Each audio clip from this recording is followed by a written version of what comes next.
All right. Thanks everyone for joining this episode of Thumos School for Men. Today we have Kris Franklin on the line. How you doing, Kris? Man, I'm doing good. Nice to talk to you. Yeah, you too, man. So tell the audience right now a little bit about where you are in life right now.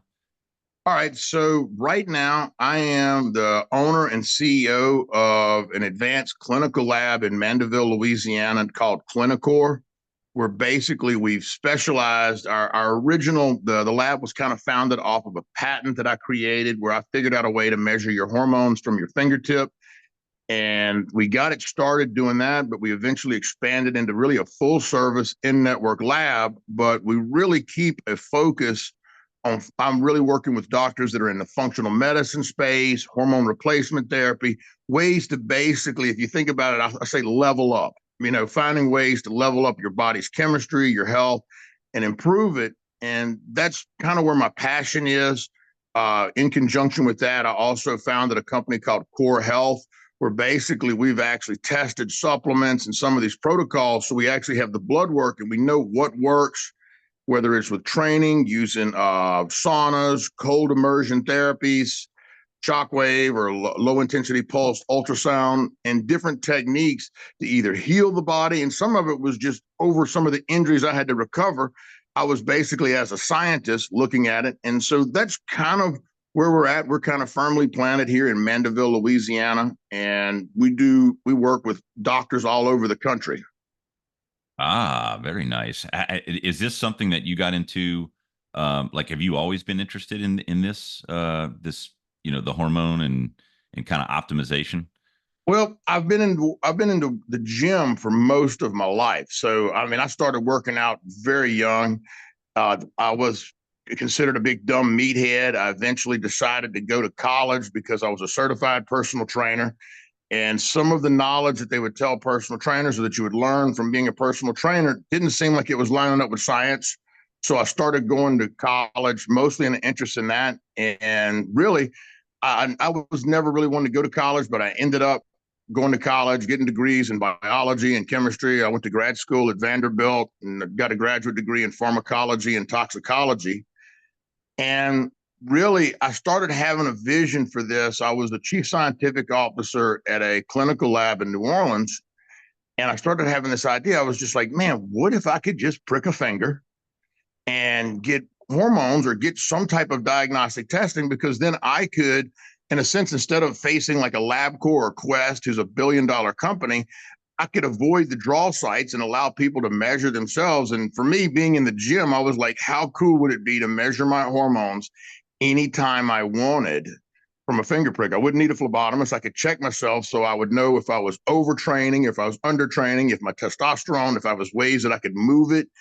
And so that kind of natural curiosity led me to it. And probably in 2014, I came up with the idea and I'd started a consulting company where I would help people set up labs. And I kept bringing it to different lab owners, and everybody thought I was crazy. Nobody would listen to me. And so I would start trading off my consulting time to borrow their equipment to see if I could build this prototype. And as time went on, I eventually, by about 2016, created my first prototype where I knew that I could make it work.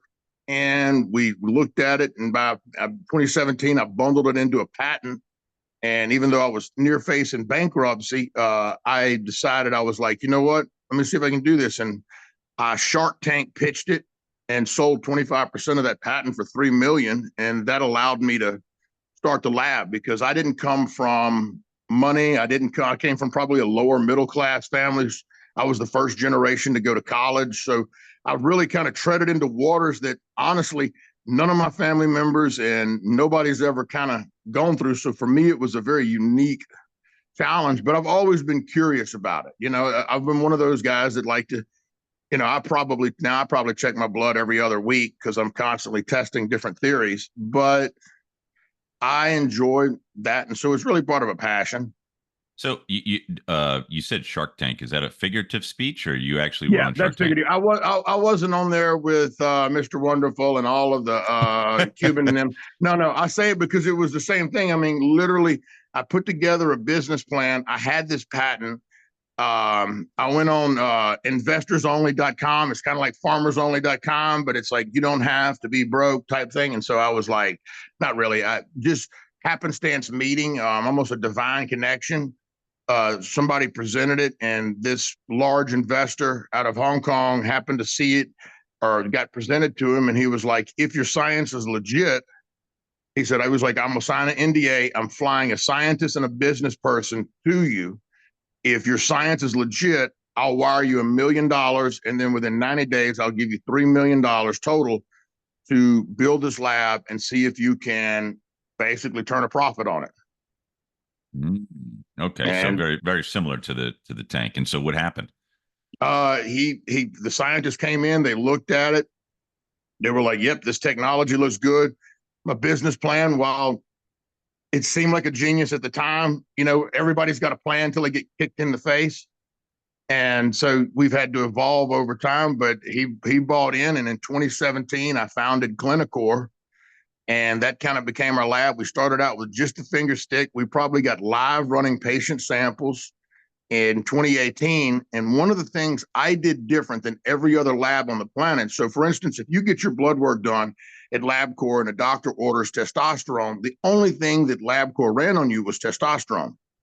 I figured out a way to multiplex all of your hormones together. So even if a doctor ordered testosterone, I also gathered the data for the 19 other hormones.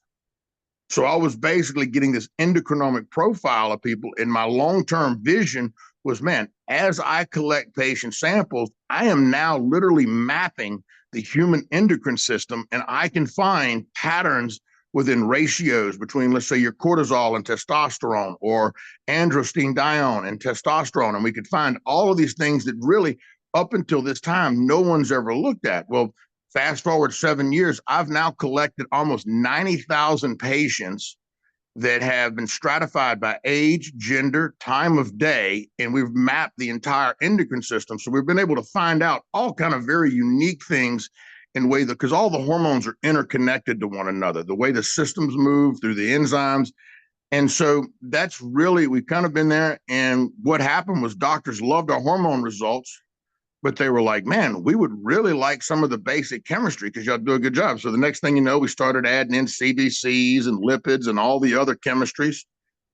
And then we had urologists that were looking at us, and they were like, they were doing the hormone replacement, but they were like, look, we're dealing with these type issues in patients. So then I designed a molecular base infectious disease test where basically I could swab the urine and tell a doctor within 24 hours, was it viral, bacterial, fungal, and which antibiotic would actually work on the urinary tract infection. And so the urologists like that, and we kind of built a business out of that. And we finally got the company profitable in 2019. And that'll be another story for a hardship on that year of 2019. But then, COVID came, and all the book of business we built, when the government tells nobody to go to the doctor, then doctors can't order lab tests. So then your lab, basically all the book of business we built, we lost because of the government intervention. And so we reinvented the lab. I designed a saliva-based PCR COVID test that we could use to keep athletes in sports. And so we were doing all the universities so that they could actually have their athletic programs. I decided not to go along the line of preaching fear like everybody else was doing, and it's the end of the days and blah, blah, blah. I was like, I refused to do that to people.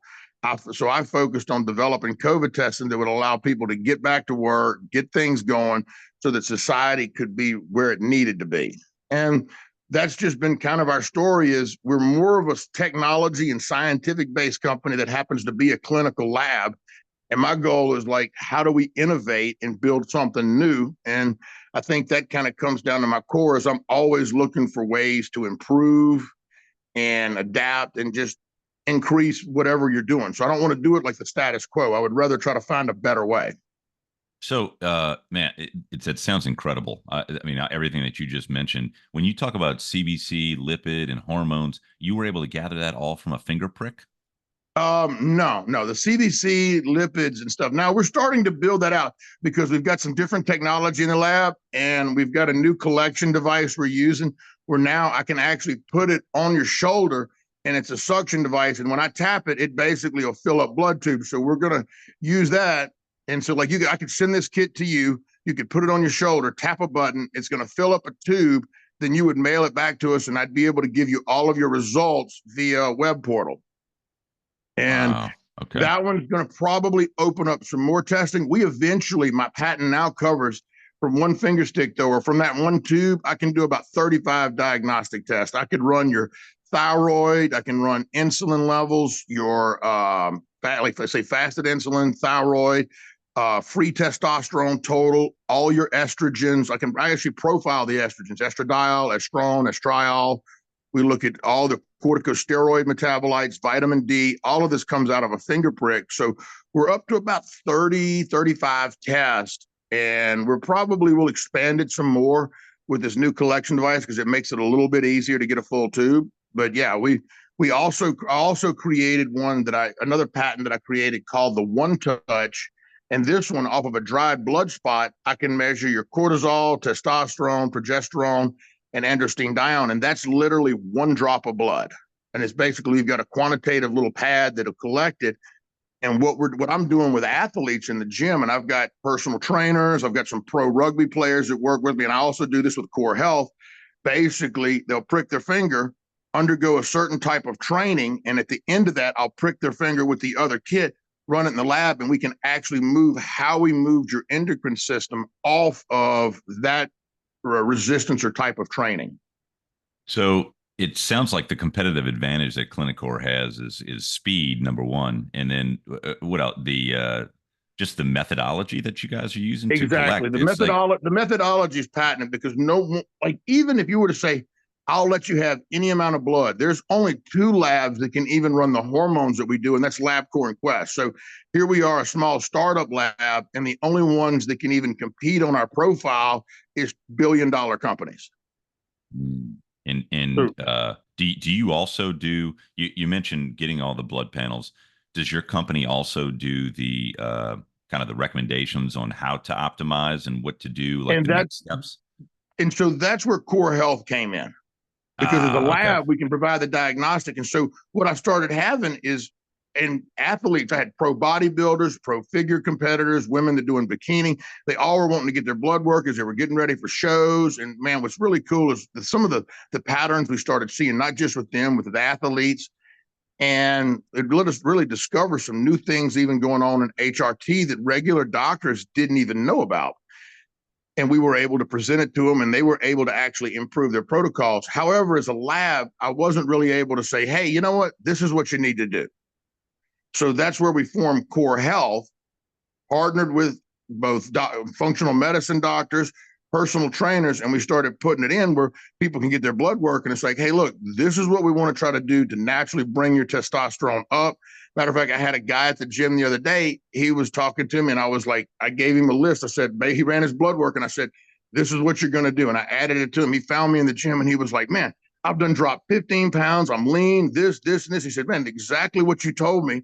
He said, it's really done this. And what it was I just looked at his chemistry and said, look, this is where we're going to make improvements. And this is how you'll be able to get yourself to the next level. And so that really became the concept for almost everything I do is how do you level up? It doesn't matter where you start. It's how do you level up your body, your mind, being able to reach that next level so you can actually reach the potential you're trying to get to.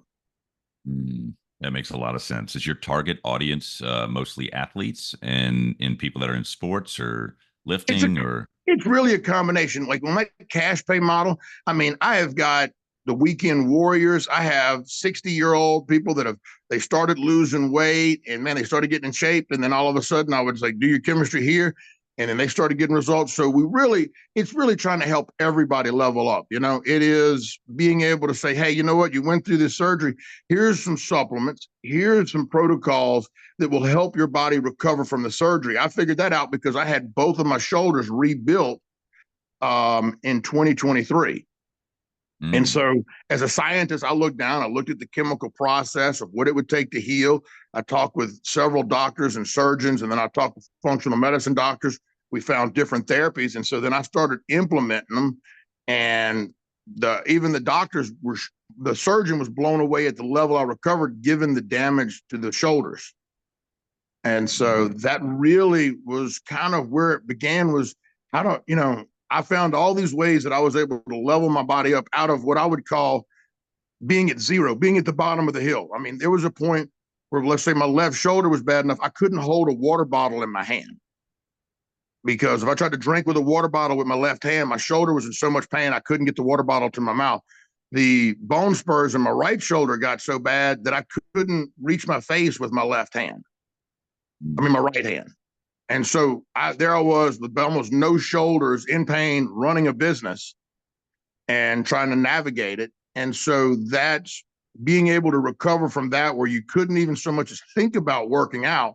How do you bring your body back from being completely out of shape, not able to do anything almost for yourself, to I'm looking at, I was going to compete this year, but I'm actually going to wait till I turn 50 in April, and I'm going to compete in a master's bodybuilding. Ah, So that, and it's not so much as to be competitive, it's about being able to prove that you can climb that mountain regardless of how your shoulders work, how you feel, or where you start at, because it's not about where you start, it's about where you finish. mm. Do you find that that we're moving as a society more into the proactive area of health? There's a book out. I'm sure you're familiar with Dr. Peter Attia, but he has a book out called Outlive, and he talks about medicine 2.0 being very reactive, kind of sick care, and then medicine 3.0 being more proactive against a lot of the things that are the major contributors to fatalities in the U.S. And so one of them being metabolic health and just kind of metabolic dysfunction. And so I was just curious, it sounds like what you're doing is similar to some of the other, or aside from your patent, is, looking at health and trying to optimize versus waiting for someone to get sick. Um, I guess I was curious to see your mindset. Like, is this something you see as changing? Absolutely. Okay, so absolutely. Now, I've always been a bit on the forward thinking side, but what I really believe is that what we saw in COVID, where you saw the medical hierarchy gaslight and misrepresent and really give false information, so that I would say overall, the public lost trust in the medical community. And having doing that, while that sounds like a terrible thing, I honestly believe it's a net positive, because people started taking care of themselves. In other words, I'm not going to wait till I get sick and listen to a doctor that's going to tell me that I need to get 2 jabs. I'm not going to do this. I'll go to the gym. I'm going to do this. I want to start trying to take care of myself, because they recognize, let's face it, with COVID, the healthier you were, the less likely it was going to impact you. And that was, if there was one data set, was that they found was that the average, anybody that died of COVID had at least 4 other comorbidities simultaneously, whether it was metabolic syndrome leading to type 2 diabetes, hypertension, your body was, autoimmune disorders, things like that were already off. And then COVID just kind of lit the fire. And I think that because there was a trust gap formed, because before that, I don't think everybody was like, I'll depend on my doctor. If he says I need a CBC, then I'll run just a CBC, regardless of what the picture of the whole body was. And so people kind of were given into groupthink. And I think because of COVID, people started taking a very aggressive stance on, hey, how do I become healthy? Because maybe I can't trust that the doctors are going to solve my problems. Maybe I need to take the initiative and solve it myself. We saw a huge uptake. That's one of the reasons, one of the things we created in the lab. It started out is just what I called a sports performance profile for athletes. And the next thing you know, I started having elderly people, middle-aged people, people that were barely working out, all coming to get this done, because they were like, wait a minute, you're telling me for a cash price, not only you're going to run the basic chemistry, you're going to run a complete diagnostic test and be able to look at everything in my body at once, so I can figure out, hey, you know what? I do have a little insulin resistance. I do have this going on, that I can become proactive now before it becomes a problem later. In your opinion, do you that for specifically for your core health company, do you find that doctors are more willing to wanting to get into this space versus specializing in any particular area? Absolutely. I think, well, let me say this, not all of them. You have some that are traditionalist, and, it's kind of like, I think, like dinosaurs, they're going to they'll become an extinction level event.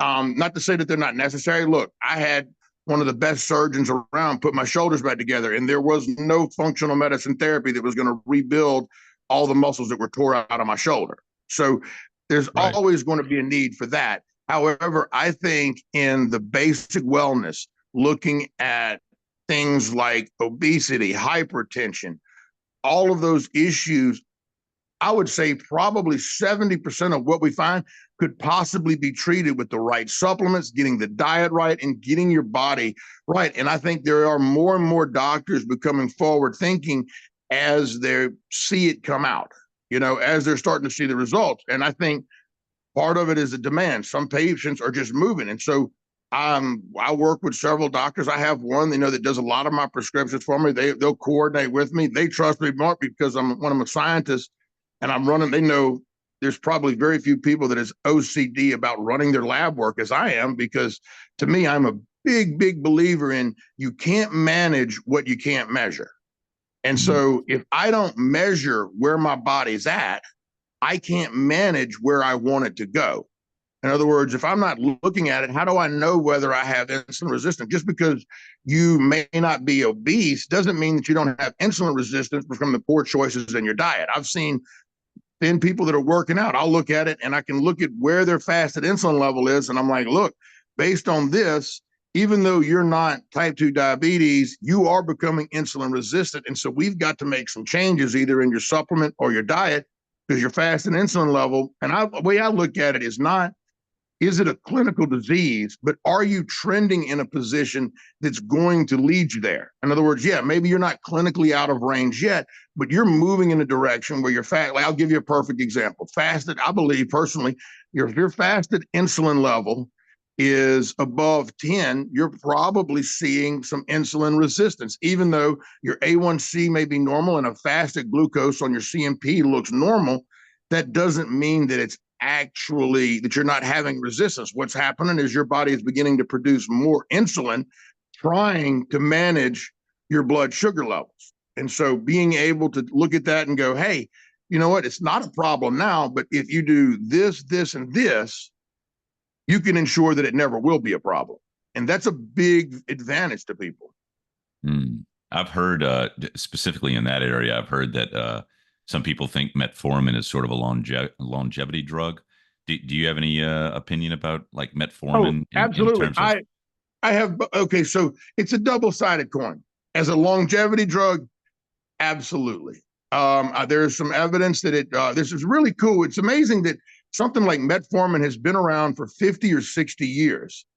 And we're just now starting to elucidate some of the mechanisms by how it impacts blood sugar and insulin resistance in the body. Like, one of the factors is that metformin actually changes the intestinal gut microbiome to make it less likely to absorb sugar. Mm. There's some other factors on the pancreas, on the islet cells, and it's improving function there. There's also some clinical evidence showing that it can remove lipofuscin deposits. And so, from a purely longevity standpoint, I found it good. Now, here is the double edge of the sword that most people don't realize, and this is the same. It's very similar, except with less of effect as the semaglutide. Is you will slow down the amount of muscle you build when you're on metformin. Most people don't realize that, but there is actually clinical studies showing that the increase in muscle mass is slightly dwarfed on metformin. I think if you're looking at a pure longevity standpoint, I think it's a good thing. I think if you're like in my case, I'm looking to try to compete in bodybuilding. I don't want anything that's going to slow down my muscle growth. So for me, what I use to really watch my A1C is I use a combination of high doses of alpha lipoic acid. I use vanadyl sulfate, which mimics, basically sensitizes your body to insulin. And I give you an example. Even though I'm eating a fairly strong carbohydrate diet, the other morning when I measured my fasted insulin level, because I do it about once a week, I was at 2.2 on my fasted insulin. So even though I'm eating almost 300 grams of carbs a day, my body is showing zero insulin resistance. Wow. And when you say you measure this once a week, this is from a finger prick? But I have phlebotomists because a lot of our offices have phlebotomy. We have draw sites all over South Louisiana. Okay. And so I have usually my phlebotomy manager's in there. And so I typically, I will come in on a Monday because my diet's so consistent. I go into the lab on Monday and I'll get them to draw my blood work. And I'll Mm. look at it. I'll look at my liver enzymes. I'll look at all of my basic chemistry. Where's my testosterone level? One of the things that I've become very interested in, and that we were able to show a lot of the HRT doctors, and because most HRT doctors aren't running unconjugated DHEA, one of the things that happens is when a man gets on testosterone, is your DHEA will collapse and go to next to nothing. And that's part of it because your body's a metabolic checkpoint, right? So your body goes, hey, I've got plenty of testosterone. I don't need this. And so where it becomes the checkpoint to slow it down is at the unconjugated DHEA level. Most labs and only run DHEA sulfate because it's available on immunoassay. But because we're using tandem mesh spectrometry, we're actually running the unconjugated DHEA, which really comes down to only LabCorp, Quest, and Arup. So we're one of 4 labs in the United States capable of running unconjugated DHEA. But as we started testing patients that were on HRT, the biggest thing we found was that every one of them, their DHEA levels was suboptimal and almost at a very low level. And you say, well, the testosterone's good, that's fine. The problem is DHEA supports a lot of other cognitive benefits in the brain. It supports a lot of the other adrenal reserves. So this is one of the reasons that when men get on TRT, the first couple of weeks, man, when that testosterone kicks in, they're like, wow, this is amazing. And then at about week 5 or 6, it still feels great because if you were low testosterone before, you still feel better, but you feel like you've lost a little bit of the edge. And so we started showing doctors this. We were like, look, if you look at both their DHEA and then the other one, and we're one of 3 labs that run, which is pregnenolone, you would actually find that their pregnenolone levels are also low. And both of those have direct application on the brain because pregnenolone is converted into something called allopregane, which is a neurosteroid that calms the brain down and reduces inflammation. But when you're on testosterone, what you find is that pregnenolone is also going to drop off because your body, the hormones are all working through this single pathway. And what happens is your body starts trying to adjust to the exogenous source of testosterone at the end of the pathway. And so it begins to backfeed and downregulate some of those others. And so what we found is being able to supplement those and bringing those up to an optimal level actually improves the outcomes and the quality of life with people that are on HRT. It's interesting. Thanks for all that detail. I mean, this is pretty interesting. It You mentioned that you're getting blood work weekly, and so what it occurs to me is I'm curious because collecting data on a weekly basis and having that level of frequency, knowing what your activities are, knowing what you're doing, that gives insight, some detailed insight versus people who are getting blood work on 6-month basis, an annual basis, whatever it might be. Have you are a lot of your clients doing high frequency blood work as well? Typically, I will tell people, it's what they want because I do admit I have a distinct advantage. I will usually tell people really, and I'm probably a little over with it, but I mean, I track my calories. I could tell you exactly the gram of protein I ate yesterday, the carbohydrates, the fat. I'll track my sleep, resting heart rate, my activity. So everything is basically, I'm building this kind of, and this is kind of the concept of what I call with our core health solution is we call it being the N equal 1, where, in any clinical trial, N is equal to the number of people that are participating in the trial. And what we're saying with Core Health Solution is you get the opportunity to be your own N equals 1, where you get to be the experiment and you're going to be able to collect the data so that you can improve yourself as the N equal 1. What I typically will recommend to people is, look, man, let's do it. If you find, let's do it once, start it once a month, see where your numbers are, make some adjustments. Because realistically, if you really make all the changes in your diet over the course of about a month, you're going to see some differences. And then if you're moving in the right direction, man, really you could do it every 3 months. Now, depending if you're going to make big changes, I recommend, like, let's say, okay, you're doing a keto diet and you're running keto for a while and then you move over to carbohydrates. After a month of doing that, you probably should measure where you're at. And, things like that when you're making big changes. I honestly think you should probably do it quarterly.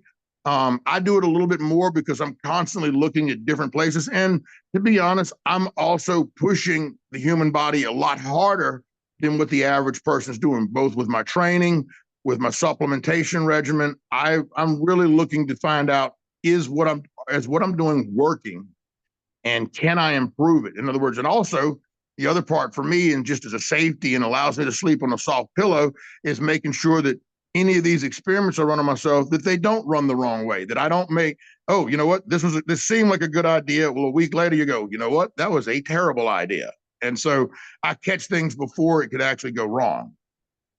So, is there any particular activity that you've noticed that's like an aha moment that you've had because of your high frequency testing that maybe other people that don't get their blood tested as frequent would be like, oh man, I can't believe like an activity that affected you that you wouldn't have thought had the effect that it had on you?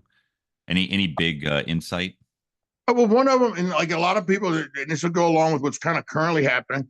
So, everybody talks about the impact of cold water immersion, and everybody watches me. And it was weird because while I hated it, I used to never go all the way to my neck. But when you have both your shoulders having surgery, man, the only way I could get out of pain was getting in that cold plunge all the way to my neck. Well, if you follow kind of the process, when you first get in the cold plunge, if you think about it, your brain doesn't know that you chose it. So your brain panics. And what it does is it first pumps out a bunch of extra dopamine to say, hey, you need to figure out how to get out of this situation. So your dopamine raises. At the next stage, your body's screaming because all of your nociceptors, or your pain receptors in your body, are communicating, saying, hey, I'm actually here. And so your body releases endorphins and says, hey, I'm going to calm the pain so your brain can focus and you can get out of here. But what I noticed is if you stay in there about 3.5 to 4 minutes, what will happen is then, and this makes sense, your body's cool. Your body wants to maintain 98.6 degrees, but the water is, let's say, 45 degrees. That differential, your thyroid begins to kick in. Well, without noticing, I would always go and check my blood after. A lot of times I would do a finger prick after I got out of the gym. I kept coming into the lab and my TSH was through the roof. Like, clinical range would be 2.4 to about 4.7. And I'd get to the lab and all of a sudden I'd have this 5.7 or 6 on my TSH, and my T3 and T4 were kind of normal. But I'm like, man, I know I don't believe I'm hypothyroid. And so finally, one day I pricked my finger before I went to the gym, and then after the cold plunge. And what I was able to measure was actually quantify the level at which my brain told my thyroid to get busy pushing T3 and T4 out. And so basically, the cold plunge was actually elevating my metabolic rate, or my brain was sending the signal to my thyroid, and I was able to quantify how much the thyroid was actually moving. That one to me was pretty cool. And what I figured out was, you know what, if I add these supplements to it, then basically I can supply the thyroid, and now I can increase the production of my T3 and T4. And so that was something I kind of stumbled into by accident.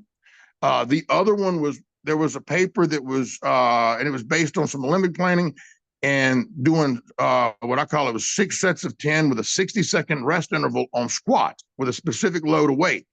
And doing the frequency, I would actually measure my testosterone before the exercise and after the exercise. And I was able to create these 200-point spikes in my testosterone off of doing the squats. Now, what I found was even more amazing was that I was on HRT. So I was already at a testosterone of, let's say, 800. But after the exercise, I would end up running at 1,000. And I did this over about 6 workouts where I would prick my finger before and after the workout. And I was able to dial it in and average a 250-point jump on my testosterone. What was it? Um, Was it the speed of doing the sets?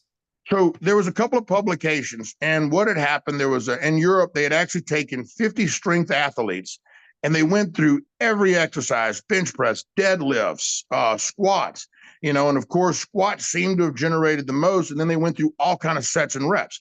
So part of it was on this particular set was working at 60 or 70% of your 3 rep max with a 60-second rest interval. And so what they had done was then they split the groups, and they took one group of athletes and they said, okay, you're going to do the squats.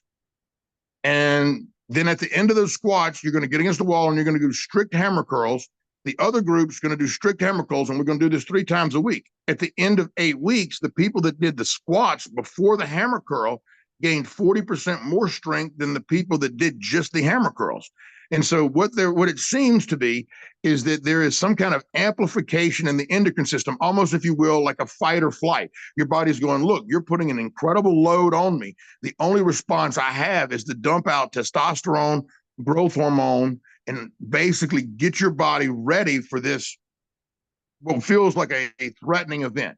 What we've also found is that your cortisol levels surprisingly drop under that. That was the other big one that I noticed, was that when you do cardio, your cortisol stay up, but when you lift weights, you see about a 60% reduction in your cortisol levels, which was one of those things that flew in the absolute. That was one of those scientific things that stood out completely different to me.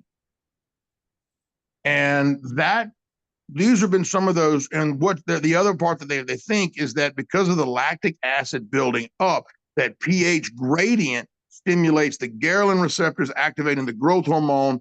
The body recognizes a fight or flight moment and releases testosterone. I wanted to test it, not because I wanted to see the testosterone. I'm like, what will happen if somebody like me that was already on HRT, I'm running a testosterone of 800, 900 is where I maintain my levels. So in theory, I thought, you know what? I'm at the top of the level. My body's not going to put out more because it's already been blunted from its natural production because I'm receiving exogenous testosterone. And yet, workout after workout, I did this probably, I don't know, I measured it 6 different times over several weeks. And I averaged, if you take the average of those, was a 240-point spike. So if I was at 900, I could go measure myself after that exercise and I would be at 1140. If I was at 800, I'd be at 1040. And so that blew my mind in the fact that even though my testosterone level was up, this type of training allowed my body responded by pumping out even more of it. And so I started beginning calling my endocrine prime workout because it was amazing that you were able to, regardless of where your chemistry was at, augment your testosterone level. And as a man, as an athlete, man, this is where it's at if you're going to improve your athletic performance. Man, I've always heard that well, not always, but I've heard that back squats or squatting is the way to increase your testosterone. But it is so neat to hear the actual data that you've collected in the scientific side. Oh yeah. That's really encouraging. And I Well, mean, yeah, go it ahead. was really a shock. Like, well, the bigger shock for me wasn't that, you've always heard that squats will raise testosterone. I remember when I was a personal trainer, I used to tell people, if you want to increase your bench press, do squats. If you want to, run back, do squats. But to actually see somebody that's on HRT and still get the Yeah. augmentation from it, that to me was absolutely amazing. And not just do it, but we were able to replicate it. Matter of fact, with Core Health, we've got about 10 athletes, both male and female, that we're about to run the same study on. I've got everything from a power lifter to a female figure competitor to a pro rugby player. Some are on HRT, some are completely natural athletes, but we're really wanting to go after it and say, hey, what happens to everybody's chemistry in this? And is this something that across the board, you have a chance to really level up your health and athletic performance, regardless of age? I mean, for the 35-year-old, 40-year-old guy that's working, man, adding this in, imagine it's not going to be a bad deal to get an extra 200 points of testosterone to be able to supply to your day and work week. Now, we did find, and I want to clarify that you get that boost, and I've done some crazy studies. Like there was one time using the finger prick, I pricked my finger every day for 3 weeks and trended my cortisol. This is one of the first things that back in probably when I created the prototype of how I was able to get back in shape was I actually detected the trends in my cortisol. And by making adjustments without changing anything else, just a few adjustments to my sleep pattern and the way I did my work, I dropped 2 inches off my waist without changing my diet. And it was really because I figured out how to control my cortisol level. Did you do that with supplements? No, honestly, what had happened was so that when I ran that study, I finger pricked myself every day for 3 weeks. And what would happen on Monday, my cortisol was normal. Tuesday, it was a little bit elevated. By Friday, I had the cortisol level of a woman in her third trimester of pregnancy. So let's say on Monday, I'm like fasted in the morning, I'm like 17. By Friday, I was running 28. Well, Wednesday, Thursday, Friday, when that cortisol is that high, what happens? Cortisol stimulates gluconeogenesis, which means that all your carbohydrates are going to end up in your fat. Two, your muscle, your body is going to choose to break down muscle over fat. So your body is beginning to basically break down muscle for amino acids and fuel. And what I did was I started looking at it and I'm like, you know what? I'm having a ton of caffeine as my week goes on. I'm getting less and less sleep. I'm falling farther behind. And that lack of sleep, that timing was throwing me off. And so what I really had to do was take that into the week. And I gave a talk at a hospital showing this in it because it was just one, it was the simplicity of the finger stick. The other one was what happens when you actually trend yourself. And what I found was that literally, if I would work my normal work schedule, what would be is I'd go to work, I'd work out in the morning, go to work, I'd come home, have dinner with the family, then go and do more work in my office till maybe 9 or 10 o'clock at night, go to bed, do the same thing. But what I started doing was on Wednesday, I would get off work at about 4. I would stop early. I'd have dinner and then I wouldn't touch any work. And I'd make sure I went to bed early. And typically on Wednesday, I would take melatonin. I'm not a big fan of melatonin for sleep, but it's also really good at resetting your circadian rhythm. So I would use a little bit of low dose of melatonin on Wednesday. And then on Friday night and Saturday night, I would also use the melatonin to make sure that I got my circadian rhythm. As soon as my cortisol changed and I got it to where on Monday, let's say I was 16, and on Friday, I was only like 21. Within about a month and a half, 2 inches fell off my waist without doing anything else. Wow. That And it was, is very interesting. and so it Okay. was just very little changes where, because what I started realizing, because I knew in the gym, I wasn't training too hard. Like the load that I was loading on my gym. But what I wasn't calculating for was that I was running my own business.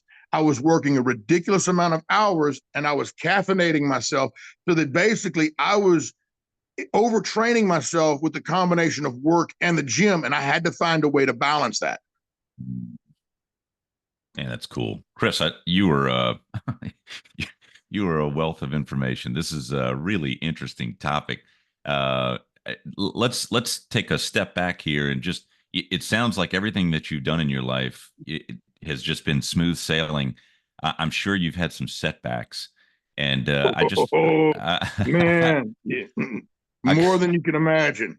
I wanted to hear like if you were to look back on your journey to get to where you are now, because this is incredible. You're about to be 50 and you've got data on yourself that essentially like a complete lab set that's pretty high frequency. So you're probably learning things about yourself. Where on that journey have you had what would you say is your sort of, a setback that comes to mind that has taught you something along this way? Okay. Let's see. On just a lap, like, you want to say about life in general, or Let's go life. yeah, Life. man. Like, I'll tell you, like, because I honestly, I feel that the vast majority of what I've been through is learning to be the overcoming adversity. And like I said early on, I started out as the dumb meathead. So I was the guy that was the 2.0 high school student, not thought of very bright. At best, I was probably voted or least likely to even make it to VOTAC. That was just the image I had. As a matter of fact, I was pretty content with it. I was a big muscle head. I love lifting weights, but I was probably dumb as a box of hammers and just kind of going through. And I think there was a certain point I'll never forget. I was hanging scaffolds at Exxon, and this is many years ago. I was about 19 or 20. And I had this conversation, and she was a lady who's a scaffold carpenter's helper. And I'll never forget, she tells me, she's like, I don't think it's fair that those people have all that money. The government should come in, and if they get like $30 million, the government should take like 29 million away and give it to somebody else. And I was like, what are you talking about? And she goes on and repeats it. And I remember just thinking, and I was like, not having any college, I just I was like, well, have you heard of like socialism? I said, because that's kind of what you're describing. And she said, well, I don't think it's fair. And so in my simple analogy, I was just like, well, hey, what about if, let's say, the League of Scaffold Builders, these foremen, decides that $5 is more than any scaffold builder needs to have in their pocket, and they take $4 away from you so that everybody else can have a Coke at lunch. And I said, she's like, that's not fair. And I said, that's socialism. And I was so proud of myself that I had made this analogy, because just a high school degree, I was non-college bound. And I was like, man, this is such a cool analogy. And she sat there for a minute. She was like, I still think the government should do it. And I remember thinking to myself at that moment, I said, there's nothing wrong with this job. It's an honorable job. You can earn a good living in it. I said, but if I can do more and I don't, then shame on me. And so it was almost like an epiphany. In that moment, I decided to find out what my potential was. And I had no idea. I really, zero idea. I didn't even know that I was college material. I didn't know that I could even study or make a grade, honestly. But that moment decided that maybe, just maybe, I was meant for something more. And that started my journey right then. Was just like, okay, I'm going to try to go to college. My dad was like, well, save your money up and go. So I paid my own way through college. And by the time I was done, I ended up winning outstanding senior in chemistry for the state of Louisiana. I won all kinds of awards, and then got my scholarship to go to Vanderbilt. But I was convinced that I wasn't that smart. But it was at one moment, just the idea, the concept of, I'm going to try to improve myself. And that started my journey. But as I went through, there was multiple setbacks. And I'll never forget, in terms of what happened in life, I came through, like I said, and I guess it was about 2017. I'd been running my own business for about 2.5, 3 years. And that's right before I sold the patent. I remember at the time I was talking to my wife, and I said, this was in July of that year. We were working on the deal with the investor. I had gotten down, and I told her, I said, listen, we have enough money to cover our bills for July. I was like, but before we mail out any bills in August, we've got to look at them, because not all of them are going to get paid. We're not going to make it. And man, within about the investor, the deal signed, and with about 3 days left in the month, the first $1 million wired to me. I remember I have a screenshot of it, and I had about $27 in our account. And so I had $1,027 in the account. Oh man. And so, Wow. but I found that, like, you get into those, it's just like the gym. The first time you put weight on your back, it's heavy. You're trying to do squats, but like after a while, 135 doesn't feel heavy anymore. And so you go up, and now you're at 225, man, and it feels like it takes your breath away. And after a little while, you get used to that weight, and eventually, you move up 315. And I think in 2020, even with all of my injuries, I was still squatting close to 500. But the part of that is that squatting, working out, is just like life. You get to where you handle stress, and when the stress first hits you, you feel like your body is going to explode. It's more than you can bear. I remember looking at it. Here I am. I have been the breadwinner for my family for like the last 15 years. I got this harebrained idea to go into business for myself, and now I'm not going to be able to feed my family. I'm going to lose everything on it. And all of a sudden, within a few days left, it worked out. We started the lab, and then probably 2019, this is where it got hard. And this is another one of those, what I would say, kind of like an epiphany. I don't know if you've ever met somebody that's been through like stage 4 cancer, and then they've lived, but you don't ever find those people complaining. They go through something like that, where basically on that tombstone, both dates were set, and somehow they made it past that second date on the tombstone because they overcame that stage 4 cancer or whatever major thing. And I call it living on the plus. Well, 2019, we'd used up most of the starting capital. We were about broke. I had built some financial models in April of that year. And based on my model, if we could keep the lab open until September, we would become profitable. The problem was I had enough cash to make it to June. And so I brought all of my employees in. I didn't have a lot of them. I brought them all into our conference room, and I said, hey, this is what we've done good. This is where we've made it. We've got to get here. I said, I don't know that we can. And I've told people, I said, listen, there's no hard feelings if you want to go take another job, because I understand some of you are single moms, single dads. You're the breadwinner. Your family needs this. And so if you need another job, I understand. At the time, the stress was so intense that I was walking around every day with blood pressure of like 180 over 120. If I went to a doctor's office, they wouldn't let me leave because they didn't want to be at fault for me stroking out in the parking lot. But I stayed like that for about 6 months. I also, at that time in 2019, that was the second tear in my left shoulder. So now my super and infraspinatus were full thickness tears in my left shoulder. The bicep had already ruptured out of the left arm and the labrum was torn. But here I am about to go bankrupt. So I don't really have time to do insurance, because if the company goes bankrupt and I do surgery, well, then I would lose my insurance anyway. And so the ever mounting pressure of that, I came up with a plan. I told everybody, this is what we're going to do to get out of this. I did. I had one med tech. He thanked me for being honest, and he took a different job. Everybody else was like, man, we're down to ride. I remember one of the girls that works for me now, she's my operational director. She told me, she was like, look, Kris, any business will fail, but you're honest. I'd rather just go with you, and if it doesn't work, it doesn't work.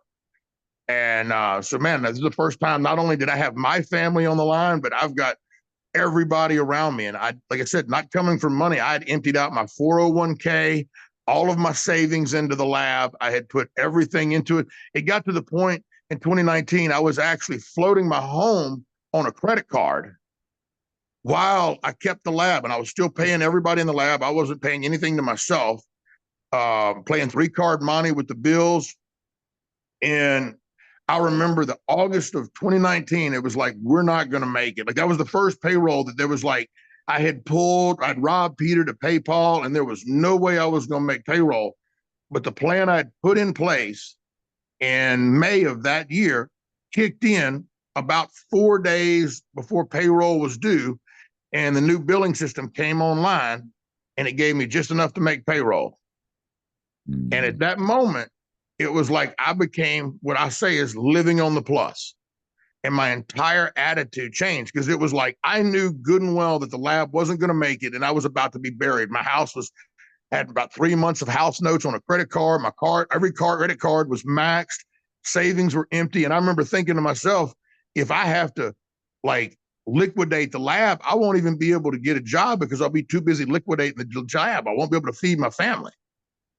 And the amount of pressure in that moment, I mean, like I said, you could tell, because here I was healthy, working out or trying to do cardio, and you could measure my blood pressure at any given moment. I was 180 over 120. I mean, I was redlining to the Kris, point where what prevented you during this time? It sounds like you're at the low of the low. What prevented you from just stopping, quitting, and just turning and going the other way? I just don't know how to quit. I'm a ultra committalist. I see something. There's a vision. There's a proverb that says that without vision, the people perish.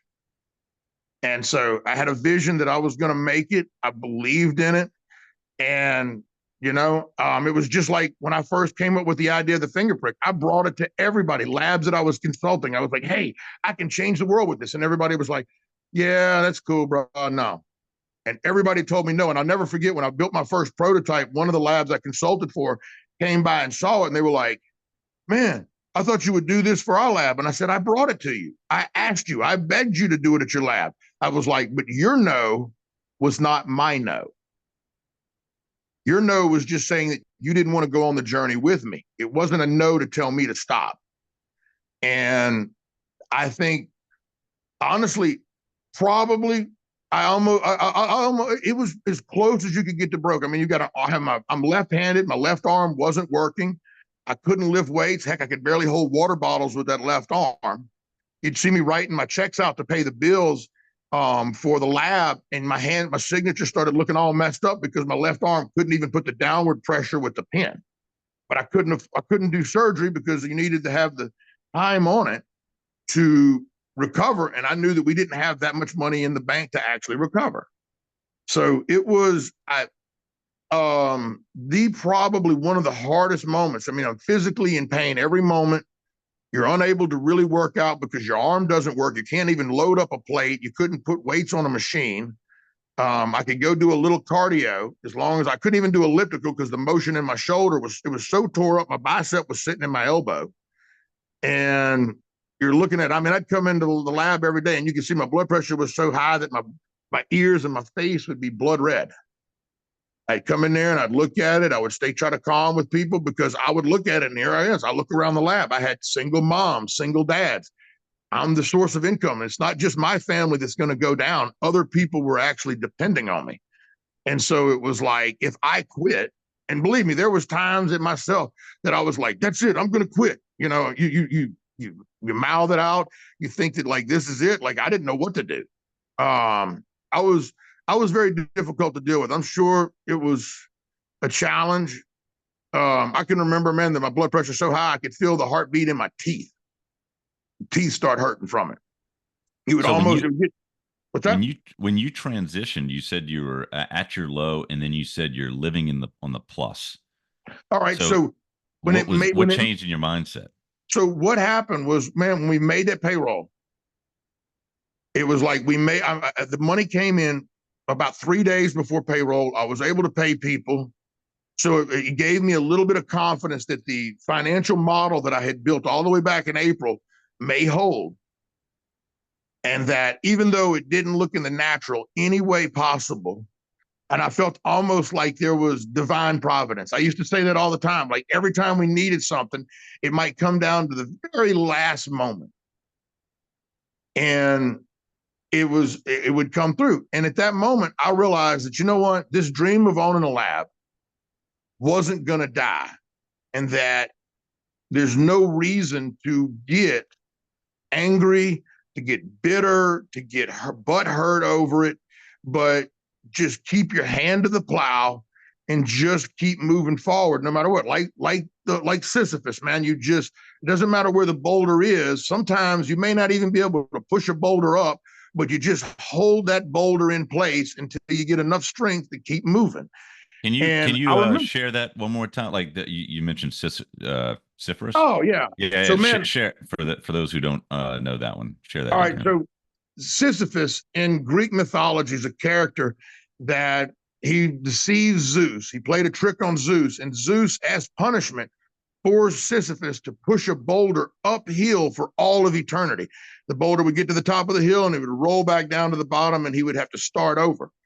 And what I started realizing was that, man, what you have to do is you have to almost embrace the suck, meaning that there's going to be some hard things that you've got to do. But if you learn to do the hard things, then your life will be easy.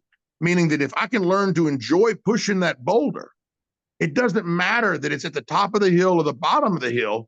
I'm enjoying the process that's pushing it forward. And because what I found in life, just like this, man, here it is. You think 2017, I, out of nowhere about bankruptcy, I literally find an investor. He looks at my technology, wires $1 million into my account, which is more money than I have ever seen in my entire life in an account. I didn't even know what that looked like when I saw it. So top of the mountain. 2 years later, my shoulder doesn't work. That money that's given to me, I have an international investor breathing down my throat because I'm about to go bankrupt. So I'm right back at the bottom of the hill again. I'm about to be crushed by the weight. Now, you could either say, well, this is it. The boulder's at the bottom of the hill. I'll just give up. Or you go, you know what? I'm still alive. I've still got breath. So I'm still going to push the boulder back to the top of the hill the best I can. And so learning to embrace that process, learning to say, hey, no matter where I'm starting at, I'm just going to keep moving forward. And if you develop that mindset, you can apply it to anything, whether it's regaining your health, whether it's building your finances back up, whether it's fixing your home, everything. And so I feel like that Sisyphus mentality is about being able to embrace pushing the boulder forward under any circumstances, because regardless of where you're at, if you're at the top of the mountain today, chances are, whether it's next week, next month, something's going to knock that boulder down. You know, we have both mountains and valley experiences in our life. You know, there was the mountaintop. You get this investor. Like, how in the world? Like, I am just some country guy, Cajun out of South Louisiana, all of a sudden runs into an international investor that's a billionaire and is like, I'll buy 25% of your patent for $3 million when I had no money. It wasn't like I didn't go on Shark Tank. Mark Cuban doesn't know who I am. Don't care. Yet divine providence opened that door for me to chase that vision. But then the boulder fell down. Now I could either quit right then. I remember the investor made me fly out to his estate in Beverly Hills and was like, what are you going to do? Because he's looking at the profit and loss statements. He knows I'm about to go bankrupt. What are you going to do? Are you wanting to quit, or do you want to push this thing forward? And I was like, I'll do everything. I'll do anything possible to make this thing work. And he was like, okay. And so bottom of the hill, we pushed it right back up again. And I think that right there is the testimony of like what winning is. Winning is not whether you're at the top of the mountain or the bottom. It's the desire and the ability to keep pushing forward regardless. And I almost feel like if you're willing to push the boulder long enough, you will be successful regardless of where you're at. And that's just that is my mentality. That's why I like when I go to the gym, when I lost all the muscle. I mean, I used to be this unbelievably strong guy. Now all of a sudden I had no shoulders. Because while my left shoulder was tore, guess what? That was in 2019. I get the money, the lab's now paying for itself. I'm planning on my surgery in 2020 to get it fixed. COVID comes and they stop all elective procedures. Rotator cuff was considered an elective procedure, so I can't get it fixed. So I'm suffering all that year. My biceps tearing further down into my elbow. They call it Popeye arm. Other parts are coming loose. I'm in constant pain. But because I had the mentality that I'm living on the plus, because I'd already seen the lab come out of that, I remember everybody's losing their mind over COVID. And I'm looking around, I'm like, you know what? The lab's able to provide for the employees. I didn't have to fire anybody that works for me. I'm able to pay my own bills. And yeah, I'm in pain and I can't get my surgery, but I remember just going, it's okay. It's not as bad as everything else. And it really didn't. And I honestly say that moment in 2019, I became the attitude of I'm living on the plus, where it was like, there's no way out of this situation.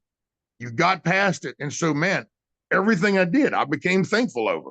And I think honestly, having an attitude of gratitude makes a huge difference, where you're just like, I'm grateful for where I'm at. I'm grateful that I get to push the boulder. You mentioned divine providence quite a few times, and also with the Greek mythology. Where in all this does God fit in for you? I think it's a central part. I mean, I'm a Christian. I'm a Bible believing Christian. You know, far from perfect. I'm probably very rough around the edges because I will say exactly what I'm thinking. Maybe that's my ADD, but I'll tell you exactly what I'm thinking, what I'm feeling about it. And sometimes I may conjugate 4-letter words all through it.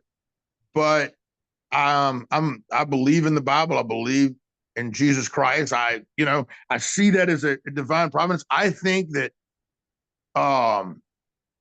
but I also think that God depends on us to do the work, meaning that he puts talent, gifts, ability, and deposits into us in our DNA of who we are as a person.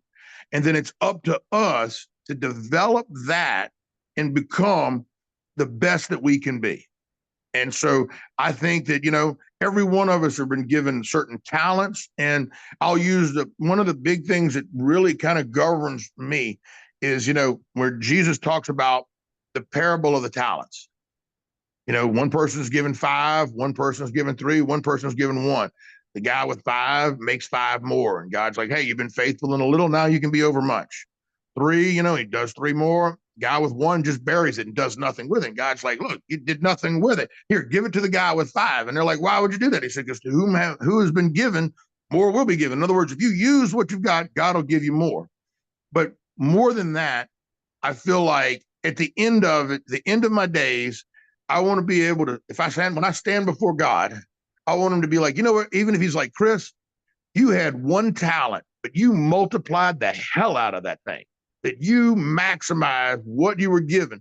What I don't want to do is get there and be like, oh man, I accomplished a lot. And, maybe I do. Maybe, coming from a lower middle class, poor family, and then all of a sudden building a multi-million-dollar lab, some people would go, wow, that's a really pretty good story, pretty good adventure.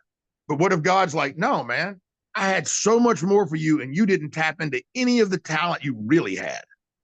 And so for me, it's about whatever my potential is, reaching it. And I think that's what people should do is like no one knows what their potential is. Because honestly, if you had told me 10 years ago that I would have $100,000 a month payroll when my yearly salary was only $60,000 a year, I would have laughed in your face. If you'd have told me that I was writing checks for businesses and different things that are $50,000, $60,000 in a month for just a business expense, when my yearly salary was only $60,000, I would have laughed. But here I am. I do that every month, and now the things that would have seemed absolutely foreign to me just a few years ago are something I do every month without even thinking about it. And so what is the absolute limit that we can reach as men, as humans? I think it's up to us to be able to, and that's where it comes down to pushing that boulder, being able to say, you know what, I'm going to get to the top of the hill. And if it gets knocked down, I'm going to see where I can get the boulder for my life. Because all of us are given different size boulders. All of us are given different challenges. Your challenges probably aren't going to be like my challenges.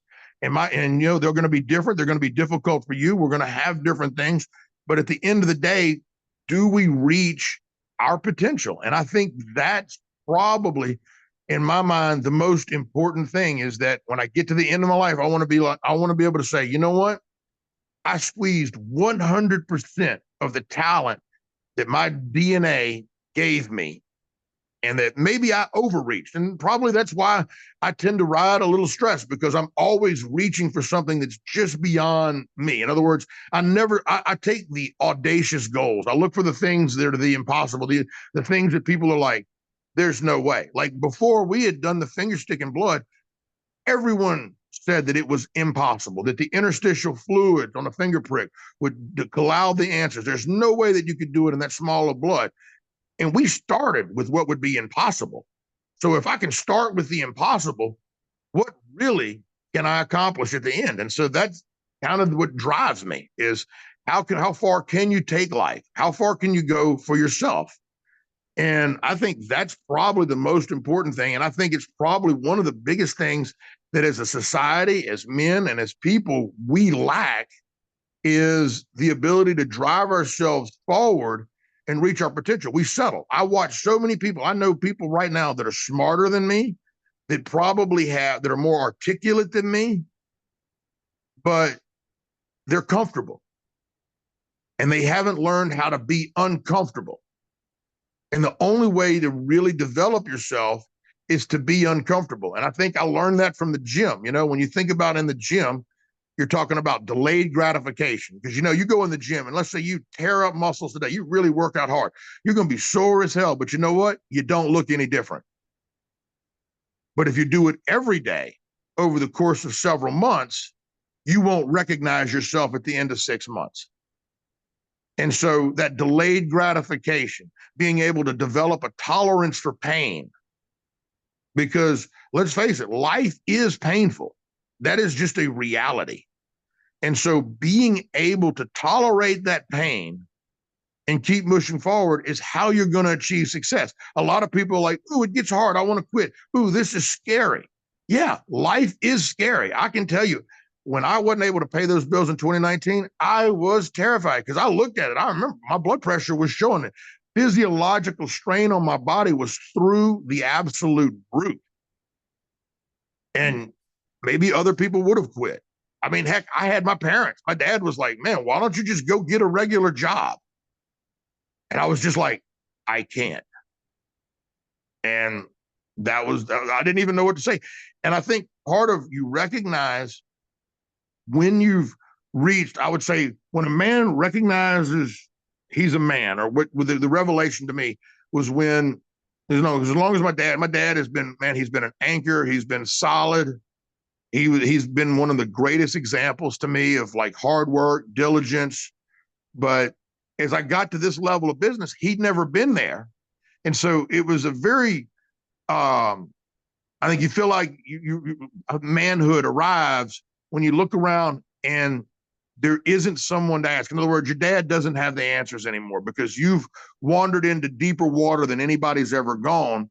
And so it's now 100% on you. When I was younger, I'd be like, Dad, what do I need to do what's the best car insurance, or how do I do this? And he could be, oh, well, just call this person and, take care of this. And I would go do it, or, you ought to do this for a job. And he could make recommendations. Well, suddenly I'm like, okay, Dad, I'm balancing a $300,000 a month nut on this business.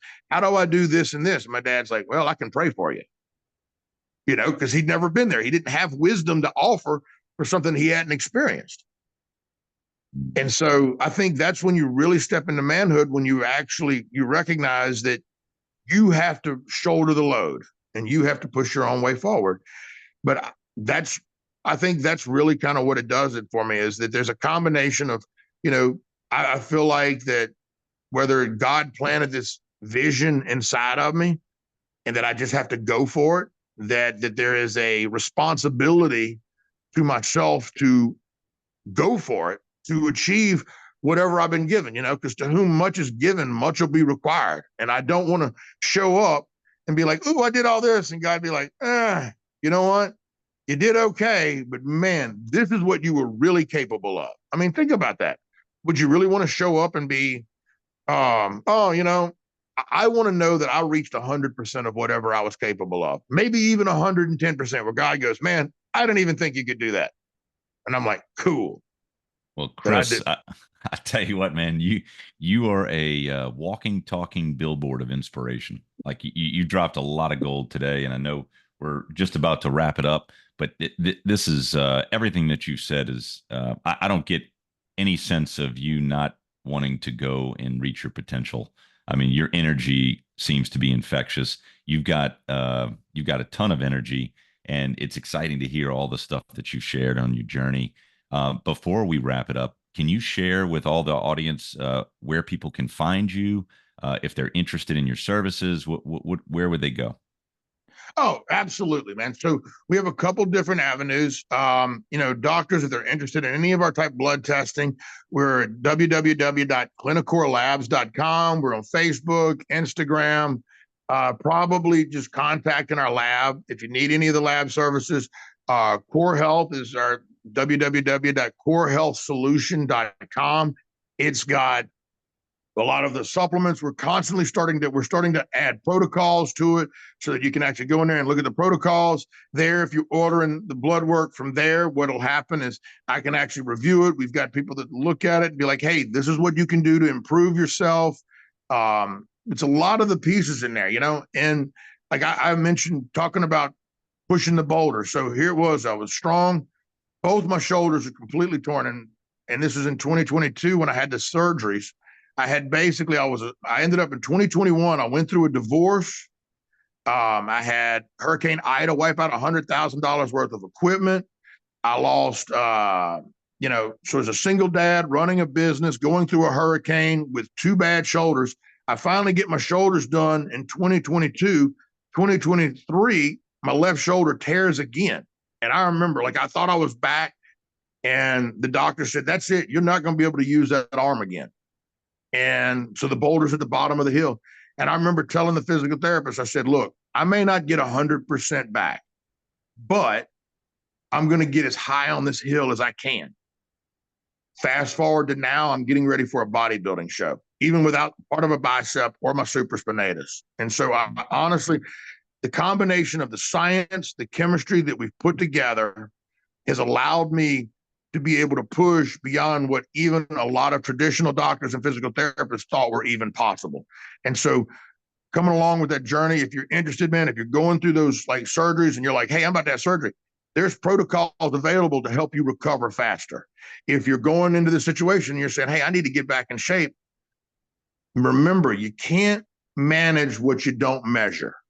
And so being able to measure your chemistry is what's going to allow you to manage your body. Just like your car's got a check engine light, it's got all the little codes with the computer. Blood diagnostics are where you're going to figure out where your body is so that you can get it to the next level. Because honestly, when you heal it, you let your body. One of the things that I noticed that was the cause of, and this is, I'll wrap it up with one of these. Looking at my blood levels, I still had like this hypertension, even though some of the stress was off, my blood pressure was still running high. But we detected, like, one of the things I found was that I had elevated levels of homocysteine. Well, homocysteine is kind of a vascular inflammatory thing that causes the blood vessels to kind of spasm. I began using trimethylglycine as a supplement. And when I got my homocysteine levels in check, my blood pressure went away. And now the last time I checked my blood pressure, I was 127/80, which is a big drop from 180/120 without blood pressure medicine. Wow. Well, you've heard it all, folks. And with that, Kris, we'll wrap it up. Everybody that's listening, I want to thank everyone for listening today. If you like what you've heard, please remember to follow us on social media, Thumos School for Men. And then you just heard a little bit more about Kris Franklin and his story in where you can find him as well. And I guess with that, we'll wrap it up. Kris, thank you so much for your time today, brother. Yes, sir. No problem. All right. All right, everybody, we're out.